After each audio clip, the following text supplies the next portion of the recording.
बच्चाहरूको स्कुल बिदाको दिन मिठो मिठो पकाएर खाने। काँचो आँप पनि यो वर्षको खाएकै थिइनँ मैले, सधैँ म एक्लै घर अनि काँचो आँप पनि खाने, मजाले बस्ने आज त दिनभरि भन्ने सोचेको थिएँ। तर मलाई घरको कामले छोडेन साथीहरू। अनि म चाहिँ लागेँ भाँडा धुनुतिर, भाँडा धोएँ अनि कपडा धुनु पनि थियो, कपडा धोएँ। फटाफट आज काम भ्याउँछु अनि एकछिन भने बच्चाहरूसँग बस्नु भन्ने सोचेको थिएँ मैले। यो भिडियो त बेलुकामा पोस्ट हुन्छ नि त, अनि कहिले रहेछ बिदा यसको छोरीहरूको भनेर भन्नु होला। यो भिडियो चाहिँ हिजोको हो, लास्ट सन्डे बिदा थियो क्या मेरो नानीहरूको चाहिँ। अनि मैले हिजो चाहिँ मैले यो भिडियो एडिट गर्न नि भ्याइनँ, भोइस ओभर गर्न नि भ्याइनँ। अनि आज चाहिँ गर्दैछु साथीहरू, अनि बेलुका चाहिँ पोस्ट गर्नेवाला छु। मेरो बच्चाहरू चाहिँ कस्ता छन् भनेदेखि अमिलो पिरो चटपटेहरू यस्तो यस्तो कुराहरू चाहिँ बिदा भएको दिन चाहिँ खान दिएदेखि मम्मीले खानु पाइन्थ्यो भनेर, अनि मम्मी बनाइदिनु भने गर्छन्। अनि म चाहिँ अब सबै काम भ्याउँछु अनि तिमीहरूलाई ल जे भन्छ त्यही बनाइदिन्छु भनेर भने। अनि म चाहिँ काम गर्न थालेँ, फटाफट कपडा धोएँ अनि सुकाउनु लिएर गएँ। मेरो बच्चाहरू चाहिँ गुलियो कुरा चाहिँ खासै खाँदैनन्, अमिलो पिरो कुराहरू चाहिँ एकदम मन पराउँछन् उनीहरूलाई। पकौडा भयो, चटपटेहरू भयो, चाउमिनहरू यस्तो यस्तो कुरा चाहिँ एकदम मनपर्छ। अनि बनाइदिनु भन्छन् कि बिदा भएको दिन चाहिँ। अब स्कुल भएको दिन त मैले टिफिन चाहिँ बनाइदियो त्यही खान्छन् अरू दिन चाहिँ। अनि त्यो बिदा भएको दिन चाहिँ मलाई गनगन गर्छन् चाहिँ गरे पनि गरेनन् भने म चाहिँ मैले जानेको सकेको चाहिँ मैले बनाइदिन्छु। अनि यता चाहिँ मैले सानो छोरी नुहाउँदै थिएँ, ठुलीलाई चाहिँ मैले नुहाइदिए गरेर चटक पार्दै थिएँ कपाल सपाल बाटेर। अनि मेरो छोरीले चाहिँ आँप खाउन आँप भने गरेर अनि आँप टिप्न गएँ। मेरो छोरी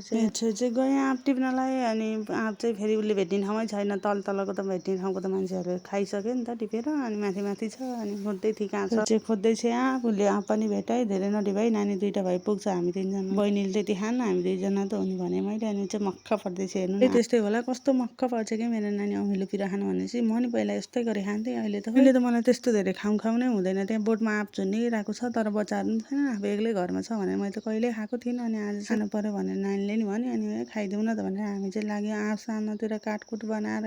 नानी चाहिँ खालि भिडियो बनाइरहन्छन् तपाईँले, म त तपाईँसँग बसेर खान्न भन्दै थिएँ। आइज नानी भने पनि आयो। अनि हामीले चाहिँ आँप खायौँ साथीहरू। हजुरहरूलाई पनि काँचो आँप खानु मन लाग्छ र यतै वरिपरि हुनुहुन्छ भने चाहिँ खान आउन सक्नुहुन्छ।